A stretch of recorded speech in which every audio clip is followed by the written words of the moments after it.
I'm very surprised nobody said this yet because it's just so obvious. If you are Casemiro next to Bruno Fernandes, your job is a lot harder than if you're next to somebody like Conor Gallagher or Ruben Neves or Mainu, because they are midfielders.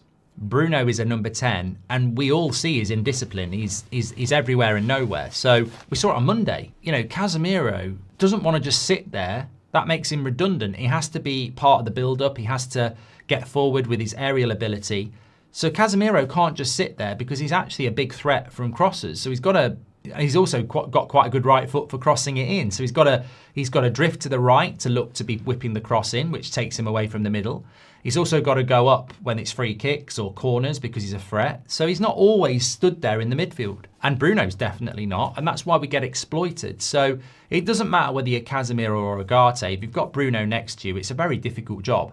It would be a very difficult job for Caicedo. It would be a very difficult job for, Tonali or Declan Rice. It's a hard job. I'm surprised it doesn't get mentioned because it's not really criticising Bruno. It's criticising the fact that we're playing a number 10 in the midfield and it leaves a lot of space. Now, the hipsters will say, yeah, one of the centre-backs has got to step into the... Well, that's not happening, is it? You know, that's like asking somebody to sprint when they can't walk. We're not actually very good at that. So I think, there is no midfielder, not even Prime Kante, can run a midfield on his own.